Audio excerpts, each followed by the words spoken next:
Well, the jobs report came out this morning and didn't knock your socks off. It wasn't awful, but came in just below expectations, adding 187,000 jobs versus the estimates for, 200,000. So not a ton of movement out of the gates this morning. The market's opening up slightly here as we get it going on a Friday morning. We now welcome on and say hello to Mark Falter, our friend who hosts Retirement Income Hour every Saturday and Sunday morning at 9 o'clock, Mid-American Wealth Advisory Group.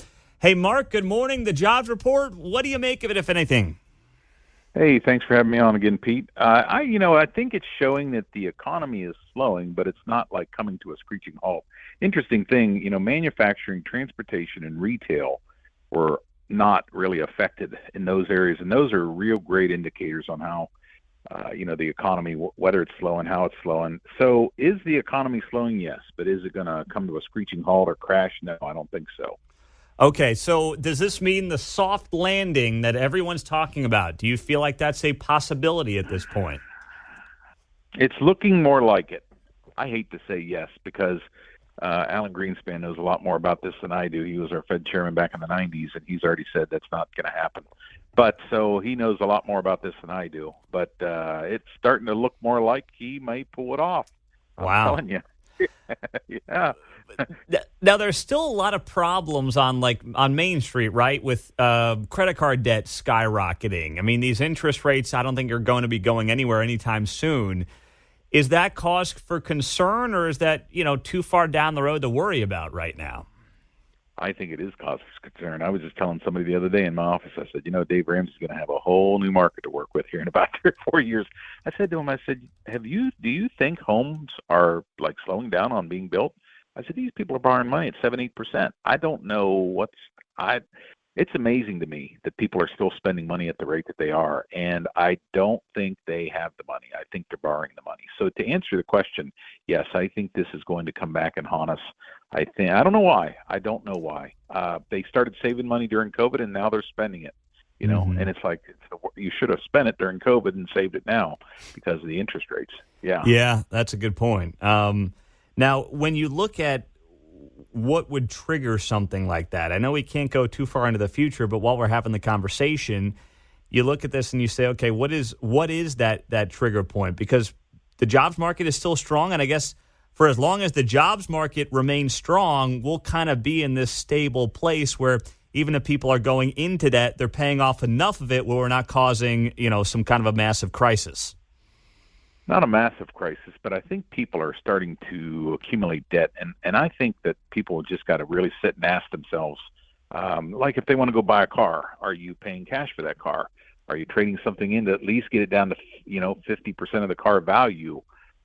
If you're borrowing at 7 and 8 and 9%, I know the car dealerships don't want to hear this, but if you're borrowing at 7, 8, 9% for a brand new car, that is not a good financial move, and you're going to be paying for that in 3 to 4 years. And same thing comes with a house, because here's the thing: I think this is going through people's minds. They're thinking, well, I can borrow this at 7% on this house because here in a few years I'm going to be able to refinance it too. I think you're not going to see that for a very long time. I think you'll be stuck at 7 or 8 percent for a while. I really do.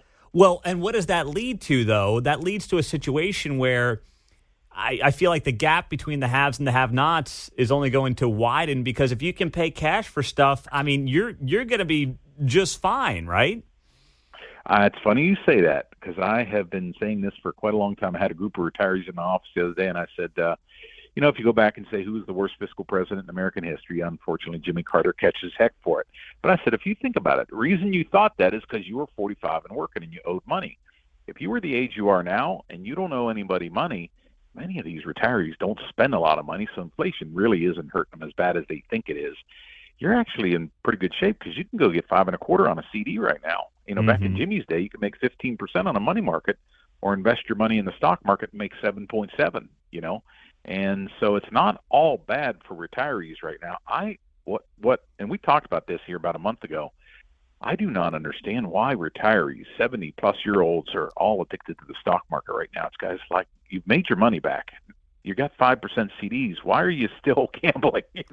Well, Because we know we're heading into some sort of a recession. And especially with the first 6 months of the year. I mean, nobody saw the markets doing the first 6, 7 months of the year what they've done, Mark. It's like if you're still, I mean, you do this for a living, but having some common sense here, it doesn't make any sense to me if you are at that point in life why you'd be gambling based on the first 6 months. Get out and let it get out while the getting's good. That's what I think, and that's what I'm telling people on my radio show. Because there's a quote that Warren Buffett has: "Is why risk something you have for something you don't need?" Oh, that's and good. When you're 25 years old and you're putting all your money in the market drops 50%. There's a whole nother dynamic. Number one, you got time, and I say, why is it not a risk for a 25-year-old? Well, they got time. There's more to it than time. They're putting money in, so they're buying down low. You're selling. You got a required minimum distribution. You don't be selling down there. I would be more into fixed income right now, really. Yeah. And you're right about these money markets pushing, 5% at this point. So what about Fitch lowering the credit rating for the United States from AAA to AA+? What does that mean for the average person that's in the markets? What should concern them about that, if anything? Simply put, nothing. But it is a news article that's got everybody's attention, and the market reacted a little bit over it because you got to remember that is literally like if you've got an 800, I don't know what a top credit score is. Let's just say it's 850. That's like your credit going from 850 down to 790 or 800. You still got dang good credit. Mm-hmm. And so AA, I think we went to AA plus and we were AAA. Well, let's put it this way. You're still an investment grade. It's still an investment grade. It's way into investment grade. I'd buy a bond at that rate. And so, I mean, it's a thing that's happened, and it's kind of stands to reason. I think the last time this happened was Standard & Poor's did it back in 2011.